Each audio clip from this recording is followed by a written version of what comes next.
Dean Busby is a professor in the School of Family Life at Brigham Young University. He received his bachelor's degree from the University of Utah in psychology and his master's and PhD in family therapy from Brigham Young University. Following his schooling, he taught for a number of years at Syracuse University and Texas Tech University, where he was a department chair before returning to Brigham Young University several years ago. He is a published author of books, book chapters, and research and intervention, assessment of couples, and articles in the area of marriage relationships, sexuality, assessment of couples, and relationship trauma. His research has garnered university and national awards and been funded by federal and state grants. Dr. Busby has taught at the university level for 20 years, primarily in the area of marriage and research methods. He is a highly esteemed teacher and a premier researcher. We are fortunate to have him at BYU. Dr. Busby and I have been colleagues since the mid-1980s, when we began working together on what eventually became the READY and the RELATE questionnaires, the RELATE Institute, and the RELATE Institute website.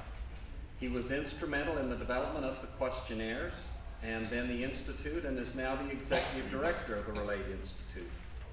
Several 100,000 people over the years have taken one of the Institute's questionnaires, and many marriages have been enhanced, and much of that is due to the instrument development, the research, and the outreach efforts of Dr. Busby.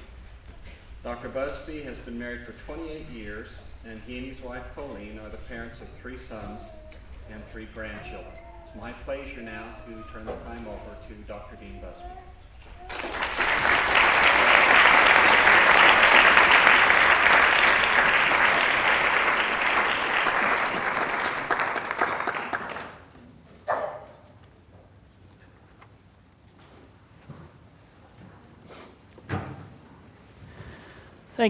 Thank you, Tom.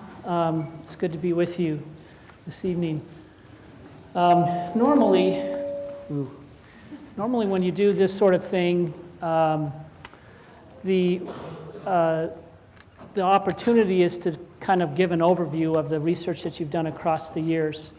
What people may not know that are not in academics is it takes about 3 years from the time that you conceptualize a study and then begin to collect data and then analyze the data and send it out to a journal and get it rejected and send it out to another journal, etc., before it's finally published. And I'm the kind of person that by the end of the 3 years, the thought of revisiting that article makes me ill.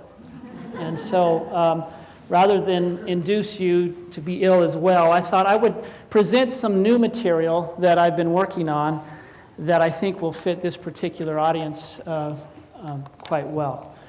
Marriage is something I've been studying for about 25 years now, counting graduate school, and you have to have a certain amount of humor to survive marriage and to study marriage. And so let's start with a little bit of that. The man who says his wife can't take a joke forgets that she took him. Okay? Next one. Marriage has no guarantee. If that's what you're looking for, go live with a car battery. And I have learned that the only 2 things necessary to keep one's wife happy is first, let her think that she's having her own way, and second, let her have it. That's a classic by Lyndon Johnson. Marriage is a matter of give and take, but so far I haven't been able to find anybody who'll take what I have to give. It's for you singles. And then 2 more. All marriages are happy. It's the living together afterward that causes all the trouble. And finally, I came from a big family, and as a matter of fact, I never got to sleep alone until I was married.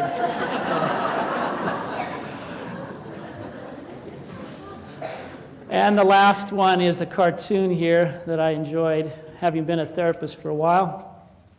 Remember how crazy we were about each other? Put that down under history of mental illness. So the thing that I've been interested in studying recently is we, as Tom said, I'm the director of the RELATE Institute, and the RELATE Institute was an idea that was developed by Wes Burr, back in 77, 78, 1977, 78.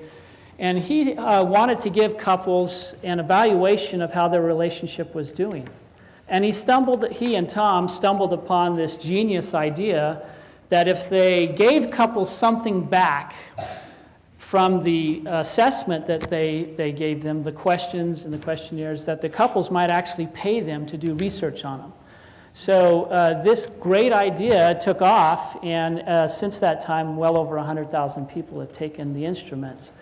So what we try to do is give them something that's based upon the questions that they answer, and then do research on couples so that we can improve what we give to couples.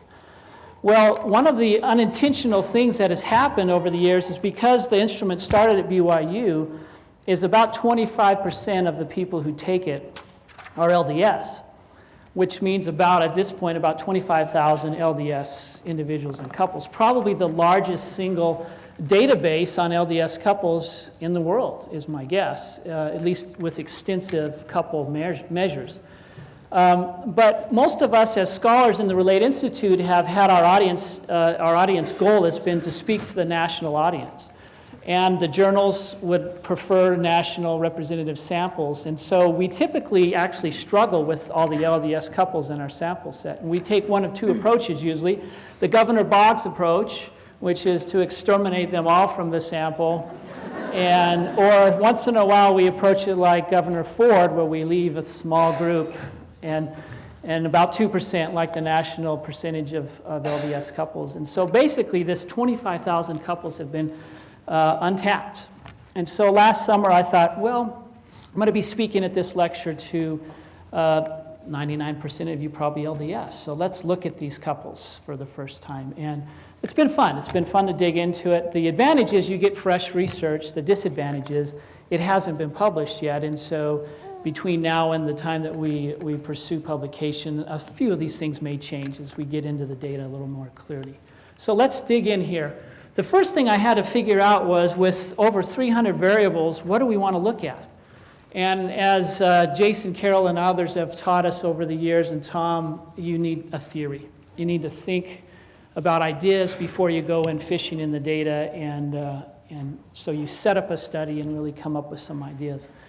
And so I started to think about what should be unique about LDS couples. What is it about us that is distinct? So that was basically the question I have been mulling over for about 6 or 7 months. What are the unique doctrines and practices of the church that might result in a different marriage relationship than those of other people, of other religions? I have a hard time standing behind a podium.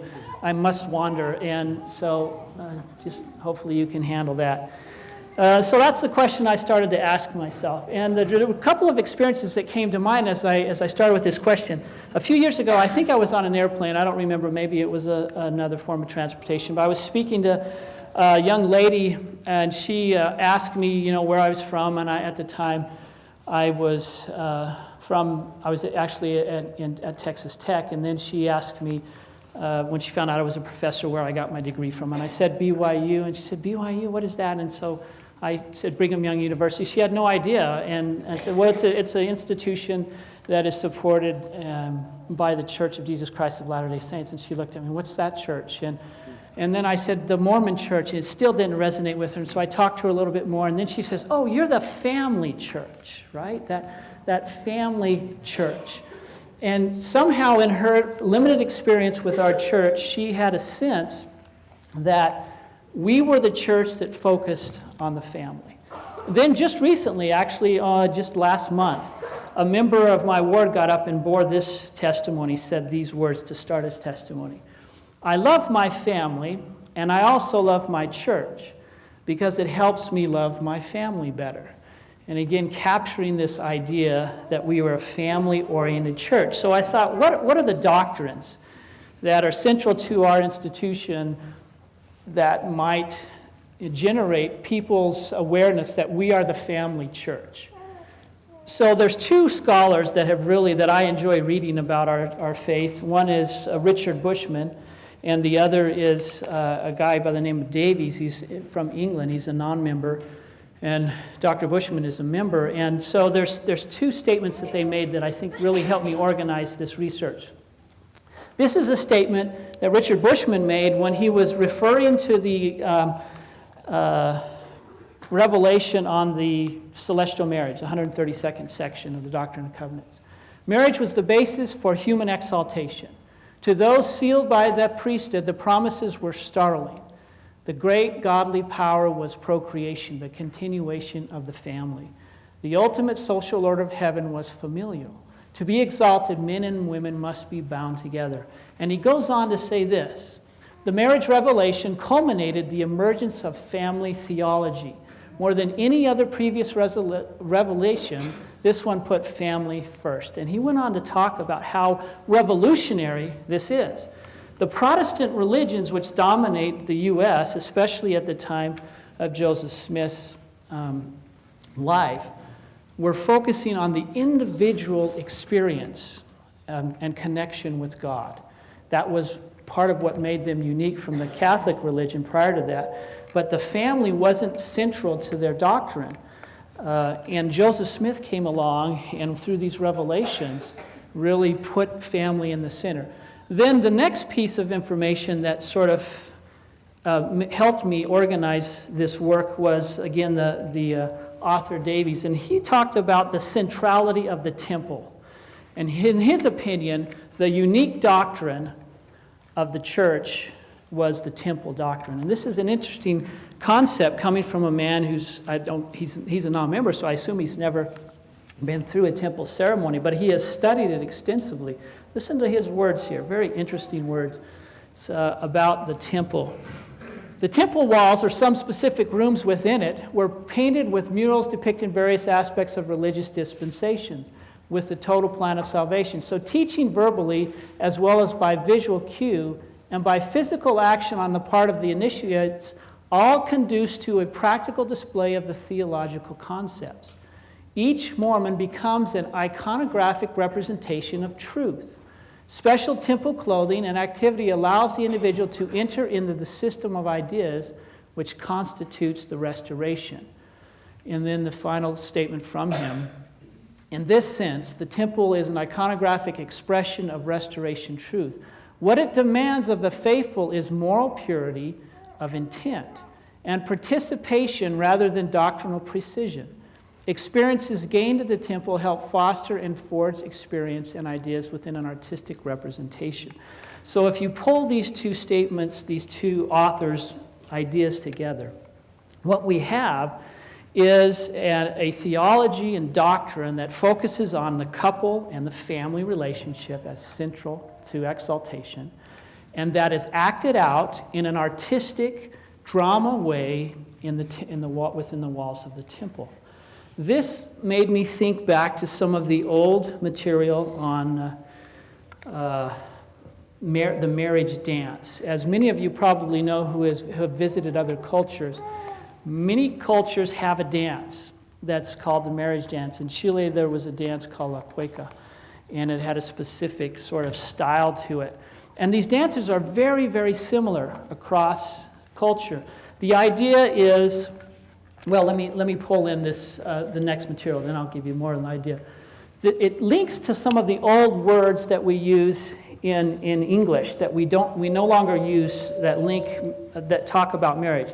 One is betrothal. We don't say we're betrothed anymore, but that's the word they used to use for engagement. And it means to make a pledge to unite in wedlock.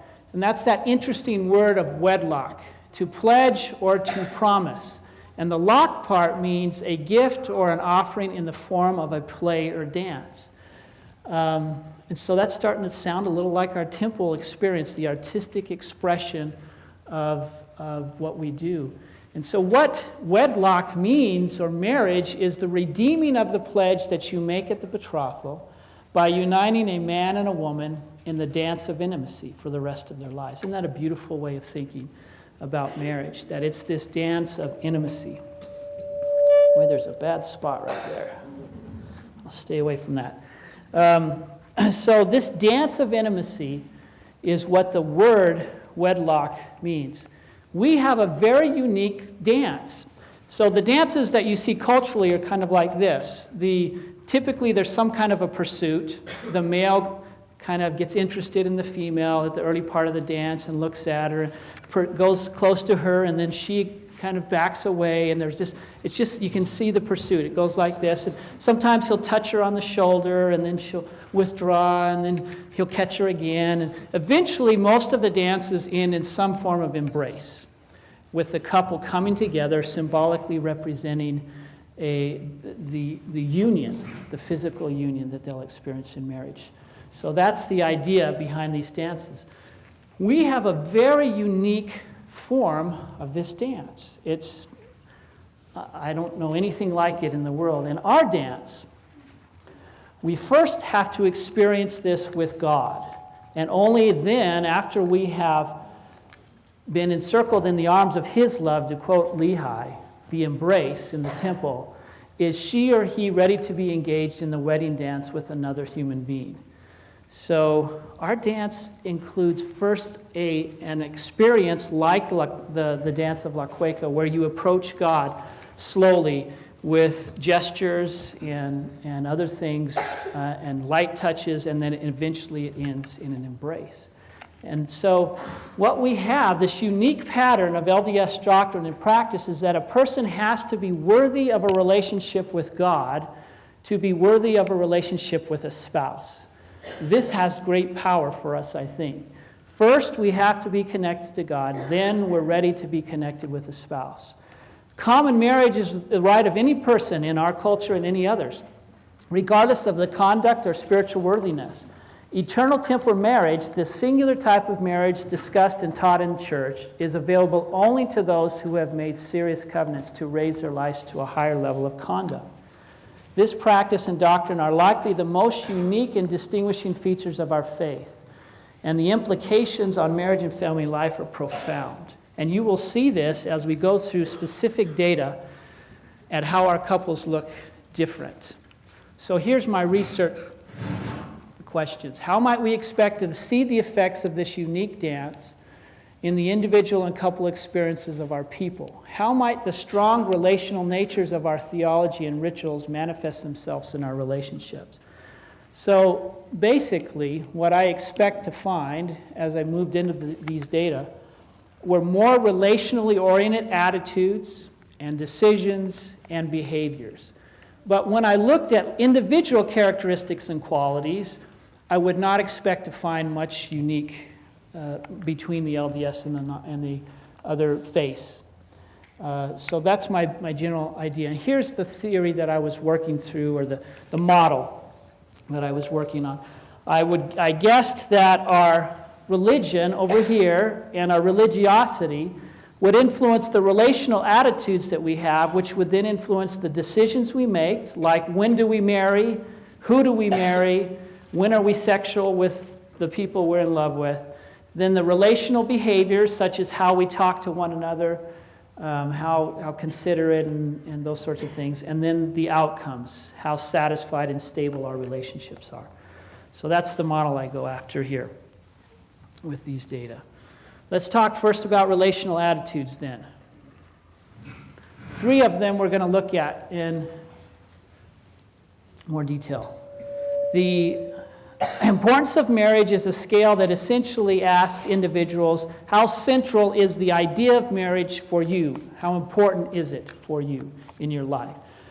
And then there's a question on the most important value, a very unusual question that asks them, if you could pick any value out of a list of, I think, 7 or 8, which one is the most important to you? And these values divide up into 3 groups. Relationally oriented values, like having warm relationships with others. Achievement-oriented values, like I want to succeed in my career or be successful. And then recreationally oriented values, like having fun. So those are the 3. And then sexual attitudes. How do people perceive, what are their attitudes about sexual behaviors? Is it something that should be practiced primarily in marriage, or is it something that's more recreational and other things like that? So here's the ones that we're going to look at here. First run of data here comparing LDS, and it's basically comparing us to the other Abrahamic faiths and to a group that has no religious affiliation and that does not attend services. What I found out immediately when I started looking at these is I had to distinguish between high and low religiosity. That if you average all LDS together, or all Catholics or Protestants, regardless of their religiosity, and religiosity is measured in this study by how often they attend church, how often they pray, and whether spirituality is a central part of their life. So if you put them all together and you get a mean out of that, then you don't really understand what's going on with the data. They're very different groups of people, the religiously converted and active groups versus those who are not. So this group here is unique in that they're not affiliated to any religion, and they don't attend, and they don't pray, and they don't consider spirituality to be important. So the first thing we see with this scale importance of marriage is that the LDS are substantially higher. So these asterisks here between that are by the religion they belong to, this means that the high and the low groups are significantly different. The asterisks up here means that these are significantly different than the same color bar of the LDS group. So in other words, Catholic, Protestant, Jewish, Islamic groups are all significantly lower than the LDS in terms of how important they see marriage. And then this group here is compared to the blue bar. There's not a strongly religious nun group. So this means that this is significantly lower than that bar, the LDS, active or highly religious group. So that's the first thing that I looked at, is this attitude. Now let's look at the next one. We find a similar pattern here between the different attitudes. We have the most important value. This is kind of a challenging graph to get a hold of, but if you look at it, basically you have the three values, general values: relationally oriented, enjoyment oriented, and accomplishment oriented. And so in the highly religious one, you get about 55% of the LDS group that say their most important value is the relationally oriented values. And then you can see the differences between these other groups. And the interesting thing here is we don't see much of a contrast between the LDS highly religious and LDS non-religious group, which is interesting here. Whereas normally we see much bigger jump there. Going on to the next one, this is the conservative sexual attitudes one. It looks like we have a cartoon here. Before taking her out, Charlene's dates were required to take a brief vocabulary lesson. Abstinence, the act of voluntarily resisting one's desire for some higher moral goal. So how do people feel about this sexuality? And one of the things that became clear to me very quickly with these data is that it is in the sexual area where we are the most unique, in our attitudes and in our behaviors. And so here is the sexual attitude. We're substantially higher than any other group. This is on a 5-point scale. So you're talking about, the Islamic group is the closest group within a half a point, and then most of them are a full point lower. And even our low religiosity group that are LDS are in the range of the others. So that's interesting that we see that dramatic difference here. And of course, most of these faiths all hold the same general standards that we do in terms of sexuality being important, primarily in marriage. But there's something different happening with us in this area. So let's go to relational decisions now. How do these attitudes possibly relate to the decisions that we make? So here's the decisions that I'm going to look at in these data. Who to date and marry, when to move in together or cohabit, either at all or only after marriage, when to marry, and when and with whom to be sexual. So the number of sexual partners, timing of sexual experiences. Now, one thing about the sample I did want to say that I neglected, there's about 17,000 Protestants and close to 20,000 LDS and 13,000 Catholics. The Jewish sample is only 1,000, and the Islamic sample is about 300, 250, somewhere in that range. So when we're looking at the Islamic and Jewish sample, they're the most tenuous results. The others are really strong, healthy samples. So let's look at this. Who to date and marry. Mother was right. I never should have married outside my species. And what about that? Percentages of couples who are dating and marrying within their faith. So I looked at both those dating people that weren't yet married, and I looked at married, and they were really quite similar, so I collapsed them together. And what we find here is, as you might expect, because of course if we're going to marry in the temple, it's pretty hard to do that with a non-Mormon. And this is where that temple process and relational theology start to really weave together to create powerful behavioral differences. Almost all of the LDS active were currently in a relationship with somebody who was also LDS and high religious. And then the Protestants, this is a little misleading because, of course, if you're a Protestant, there are lots of Protestant denominations. And this was not in the same denomination. And one of the things one of my non-member friends told me a few weeks ago was, well, and sometimes for many people in the Protestant faith, you go to where the most exciting preacher is, whether that happens to be this Baptist church or the one down the street. So there's a little more fluidity between denominations of the Protestant faith than we're used to. And so, again, there's a lot more choices here to choose from in terms of still being a Protestant. You could be a Methodist or a Baptist or some other creeds. And so you see quite a difference here in who we allow ourselves to date and marry in comparison to the other groups. This is an interesting one here. There's been quite a bit of literature in the last few years about the panic going on in the Jewish culture because they aren't able to maintain their Jewishness if they don't marry fellow Jews. And you can see that even the highly religious group there, at least in this sample, is only 60% of them are dating or marrying somebody in their faith. So they could be reduced in numbers pretty dramatically. Okay, when to move in together. This one shouldn't be too surprising to us. So this is essentially the percentage of couples who are cohabiting prior to marriage. There were a couple of the highly religious LDS. I want to go find them and talk to them a little bit about that. Wonder how long they're going to stay in that category. But just a couple is essentially just about zero, but a few. But when we go to the low religiosity, you have a pretty dramatic jump. This is one of the biggest differences in this graph. But you can see in all faiths, high attendance in your faith and religiosity really depresses the tendency to cohabit. And we know nationally the cohabitation rates are right in this range, 50 to 60%. And so we're probably pretty close in these numbers. Now, age at marriage.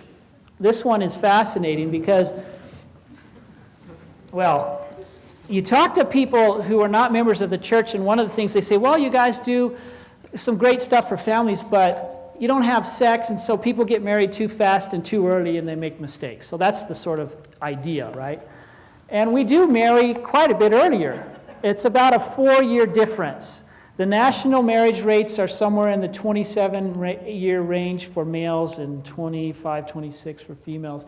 We're looking at 22, 23 here for this sample. And I read something on the state of Utah just a year ago, and it was quite similar to this. About 4-year gap between the LDS age at first marriage and the national age at first marriage. And you can see that we're significantly different than all of us. The other thing that's interesting to me, though, is that there's very little, if any, difference. There's no asterisks down here between the highly religious and the the low religiosity group in each of these. There's really not any difference at all there. So we seem to have a cultural and other issues going on here in terms of when we marry. And the other thing that was interesting, so I wanted to look at this idea that maybe we marry too young, and maybe we add a risk to our relationships by getting married too young. And so I looked at this variable and checked how it was related to relationship satisfaction and stability.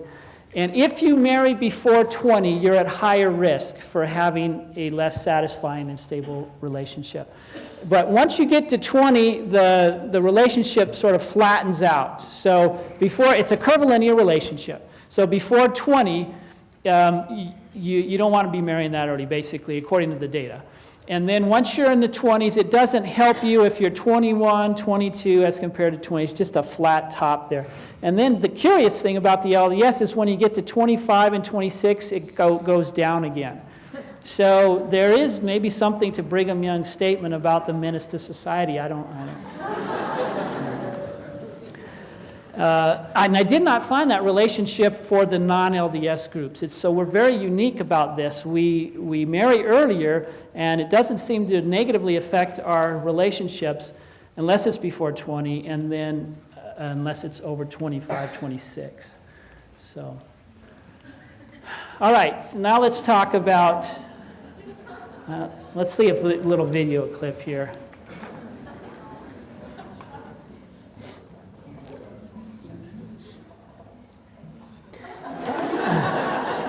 You really don't need to study our culture much. You just watch that movie, and the fact that we made the movie and then we like it and laugh about it, it's about all you need to know about us.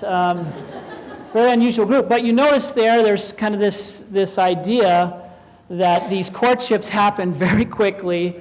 You meet one week, you're engaged the next week, you're married a month later. And so that's the idea. So I wanted to look at the length of courtship in years quite carefully to see if maybe, again, we have maybe a liability in this area and maybe causing trouble. So here's the data. And you can see we are significantly shorter in the length of our courtship, but it's a little bit higher than I expected here. There must be some people that really date a long time to get this average here at about 2.5 years. And then the low religiosity group is over 3 years. The curious thing is look at the length of time for these other religions. This is quite an interesting discrepancy between the two.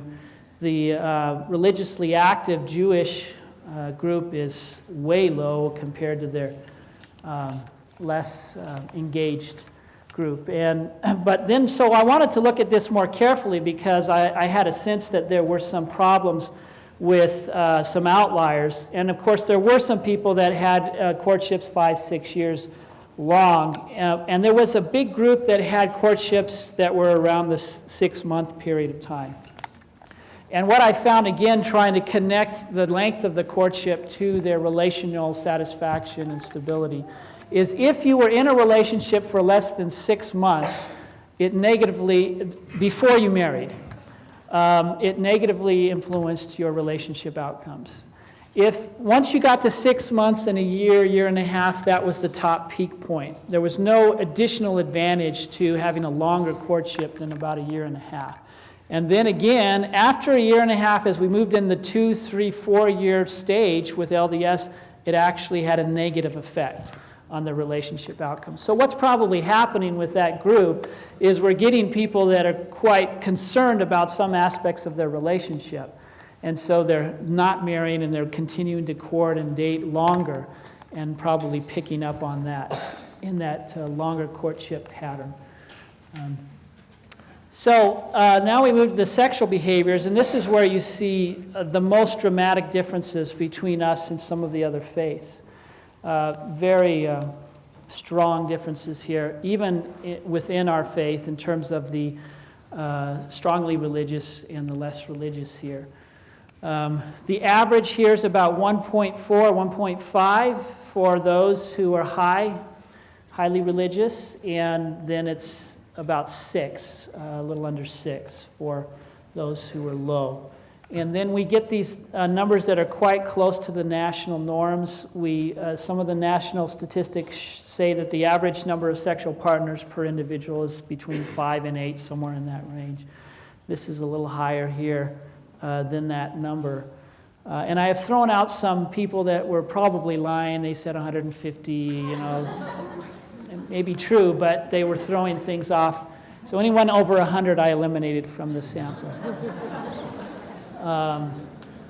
So these are very important differences here. This is something we focus a lot on in our church, and it seems that it's making a substantial difference. Even if people are lying by half, and there's an average of 3 sexual partners in a lifetime, it's still substantially lower. So we're seeing quite a difference here. And then this is the timing of the sexual relations within their relationship. So when do they have sex with the person that they're now married to? When did they have sex for the first time? And again, you see just a huge difference between our faith and those others. So the average, by and large, close to 90% of the people in this sample who were highly religious waited to have sex until after marriage. That's a great statistic for us, if it's applicable to the larger church. Then this one was about at the half-year range for those who had low religiosity. And then you see here something that's pretty close to the national norms that we've done with some others are between 2 weeks and a month. Most of them are being sexual. And so you're in that range with most of the other groups, with the exception of the Islamic highly religious group and the Protestant. So sex is coming very early in relationships now. It's the most significant change in the way our marriage relationships are changing since the days of the 50s and 40s and such. The timing of sexual behaviors and cohabitation are the 2 most significant changes. We seem to be holding the line, basically. Some people joke about BYU being like the 50s, and in this regard, it is, and that's a good thing for us. So here's sort of a way to summarize this change, and this is a very important change, and we're going to run out of time. So I'll go quickly through this. Here are the pathways to marriage for our typical highly religious group. You have your attraction, you date, you develop a friendship here, typically on Facebook, and find out if you're a girlfriend or boyfriend, and then you get engaged, married, and sex. If sex occurs before marriage, it's typically in the engaged period of time. The rest of the world is doing things like this. And so you can see this changes to one of the initial things that happen, and often it happens even before hanging out. There's a hookup very, very early in the relationship. Then you define the relationships after you've become sexual, and then you have this cohabitation. The effects of this change are tremendous in terms of our relationship outcomes. The cohabitation research generally shows about a 1.5 to 3 times higher rate of divorce if you cohabit prior to marriage. And so we're protected from that if we avoid that. The research that we've done on sex shows that if you have sex early in the relationship, you substantially decrease your marital stability, years down the road even, so it matters. And then the number of sexual partners you have also decreases your marriage stability. So these things matter quite a bit. All right, now to relational behaviors. We want to look at partner enhancement, communication, conflict, connection.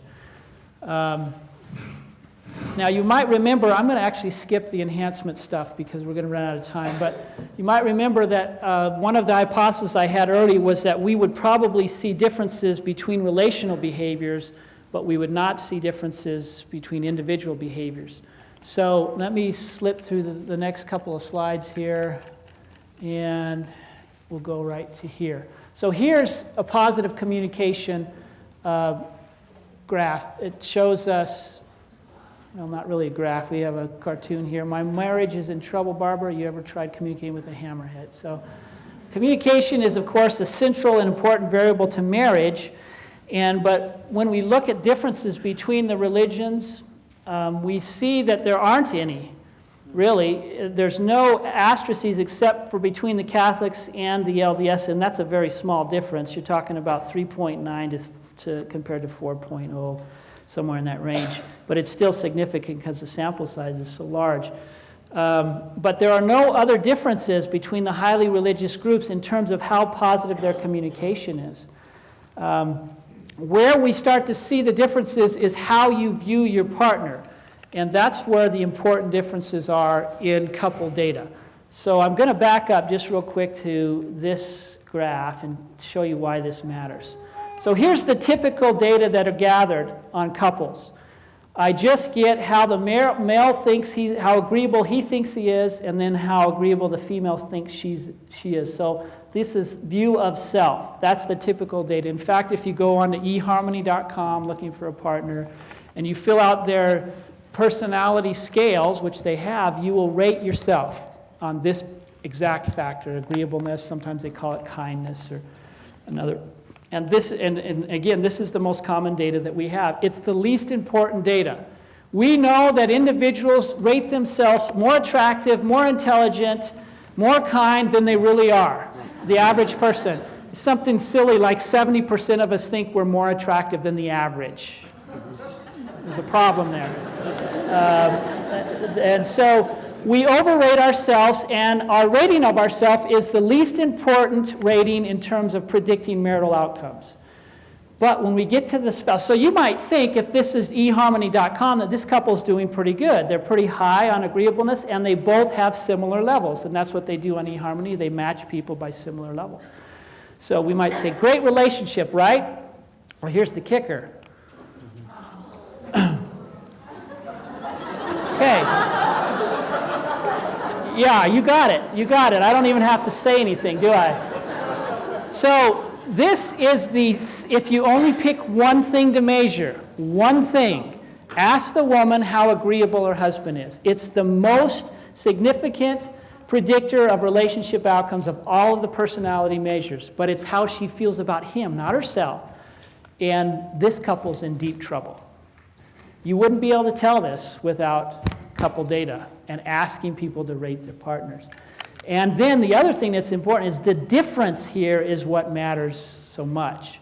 Is she thinks she's pretty agreeable, but I'm married to a dirtbag here. You know, he's a mean guy. And mean guys don't make good marriage partners, and women make most of the relational decisions in terms of staying together or not. So again, we want to really focus on all the relational behaviors. We want to focus on the ratings of the partner. The ratings of the self are relatively irrelevant. So back to that graph we were looking at then. It doesn't really matter that much that we have all this high positive communication. It's here when we get to the ratings of the partner's communication where we're really interested, because this predicts outcomes. And here's where we start to see a little more difference going on. And this is the thing that has struck me as the most surprising finding, and it goes through all the couple variables and all the personality variables. Look at the difference between the highly religious LDS and the low religious LDS. There seems to be some liabilities going on here that we may need to think about. That is a pretty big change. And look how much bigger the difference is between our high and low groups and the other religious groups. We do have significantly higher ratings of our partner's communication than just about every other group. And then we have significantly lower ratings of our partner if we're not active and engaged in the religion than the other groups as well. So, common finding here. We're going to skip this one. Go to the emotional connection scale. This is how much I feel love and connection to my partner. It's of a non-sexual nature, but it's just the emotional part. And then again, we're looking at the partner ratings because those are the ones that matter. We have higher than several of the groups here, and again, we have this dramatic difference between the high and the low, and they're substantially lower than all other groups, even than the non-religious group. So I started to ask myself this question, is this one of those things where you either do it well or you don't do it at all in terms of our faith and the impact on our religion? Something to ponder, to think about. If our religion says that to be exalted, you need to make these relationships work, and then you're either not religious, but you're still affiliated, or your relationships are struggling, something pretty bad seems to start happening to us here that we need to think through, I think, a little bit here. Frequency of sex. This one we ought to get out to the missionaries. We could probably increase our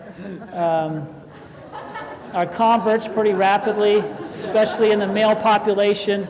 Here we have, this is about 2 times a week. This is about 4 times a week is the scale here. I don't know why I just didn't put those numbers in there, but anyway. This is suggesting that we have more frequent sex than the Catholics and the Protestants and the nuns. And this is controlling for a length. You can't start talking about sex with everything starting to have double meanings here. So the important thing here is I'm controlling for length of the relationship. If we don't have sex until marriage, then we're having our honeymoon stage later, in the early stage of marriage, whereas other people would be having sex many years before marriage. And so I had to control for the length of the relationship there, and yet these differences still emerge. And then when we look at sexual quality, we find similar findings, that we're rating our sexual quality higher than most of the other highly religious groups, and then the non-group as well. So maybe there's something to this abstinence thing. Maybe there's something to the way that it could strengthen our sexual relationships by being exclusive that make a difference for us. Okay, then the last 2 main things is the big relationship outcomes of stability and satisfaction. Similar patterns, again, we're significantly more satisfied than the other groups and than the non-group, and our low religiosity group is significantly lower than all the other groups except for the Islamic. So we have some challenges and we have some benefits here. And then stability is a little less so. They're very similar actually here, only one significant difference, but again, a sizable gap here between our high and low, and it's matched by the Islamic group. So, okay, let's summarize this stuff. This is back to the model, and I've added religiosity, the high-low kind of thing, but it's a continuous variable here. And then our religion, LDS or not, is how this variable is coded. And so here's the initial relationships in this model. There are strong associations, as you've just seen in the group differences, between LDS and not in terms of the relational decisions we make, who we marry, when we're sexual. There are strong associations between our religion and the behaviors or the attitudes that we have about relationships. Then our religiosity, of course, is interacting with our religion, and it has the strongest single association with our relational attitudes. But you can see that religion doesn't hold out across the model. It generally sets up the relationship here, and then these things are what become more powerful along the way. So our relational attitudes have a strong association with our decisions, as you might expect. And then with our relational behaviors, it's a moderate to small association. And then we finish the model out here. The relational decisions that we make influence our stability at a small or moderate level, and a small relationship with our behaviors. And then these have large associations with our outcomes.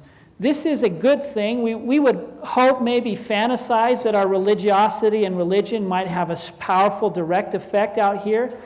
But you all know this is not true, because when you're in a relationship with somebody, even if they're highly religious and they're mean to you, those relational behaviors are much more powerful than the religious ideas that you have and the religiosity that you have.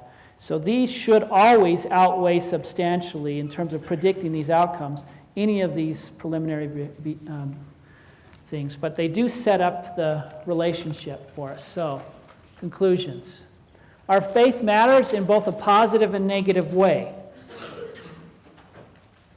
Positive, we have significantly stronger relational attitudes that support relational decisions that help form a good foundation for marriage. I would expect, and we're gathering some longitudinal data now, that over time we will see this religion and religiosity and these attitudes and early relational decisions having a stronger effect on outcomes over time. This is all correlational data. And it appears that our relational-oriented doctrines and practices are working for the majority of our active members. So we are more relationally focused than people in other Abrahamic faiths and than the non-religious. So I think we should feel good about this. It's working to some degree. However, there's this problem with the negative group. When our connection to our religion is weak, it is more likely that we will be worse off in terms of our relationships than most other people in most other religions or the non-religious. So the question is, what is going on here? Why is this the case? So I hear some rumblings in the audience. Maybe it's the pressure or other things that happen to us. When it doesn't go right, we feel even worse than we would if we didn't have these ideas. Here's a couple of things to think about for us as we finish up here. What is the direction of causality here?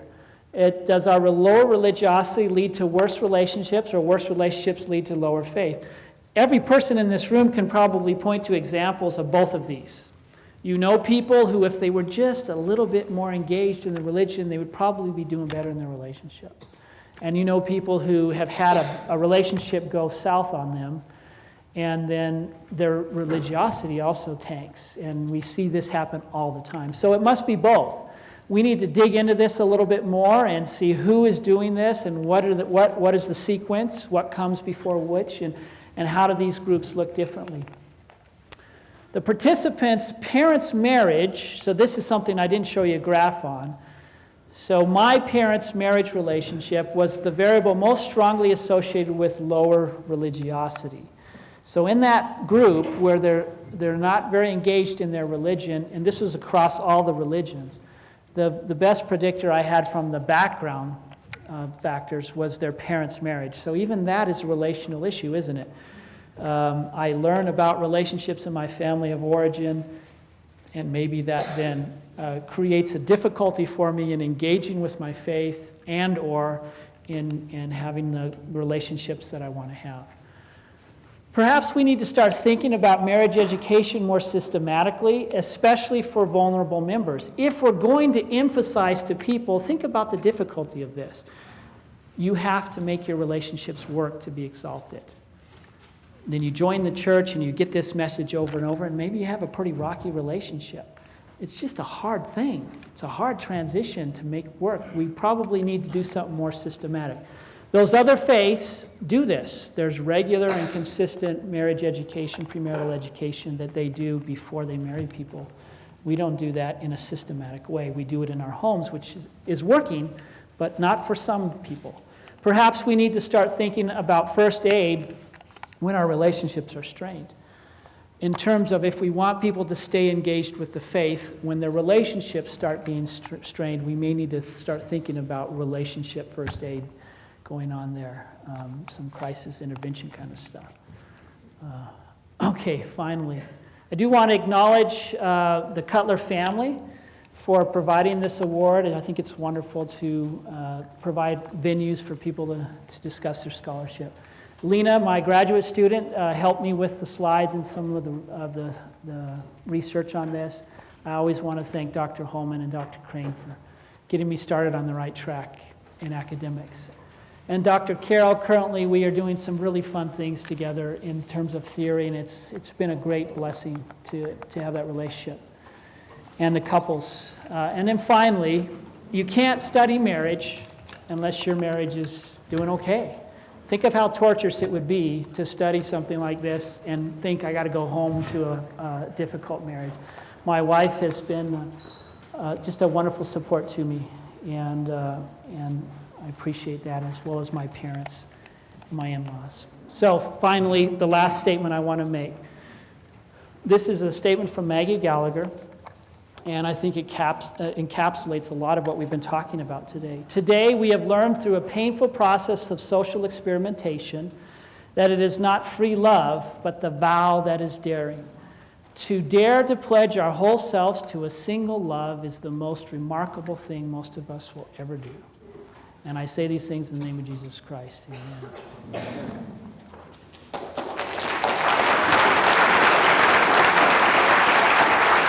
Dr. Busby, thank you so much for that wonderful presentation. It shows the breadth of his scholarship. I love to listen to him talk because his statistics are so crisp and right on. His breadth of theology, of family theory is remarkable, and he does such a great job of blending those, integrating those in, and helping us understand better, especially tonight, LDS families.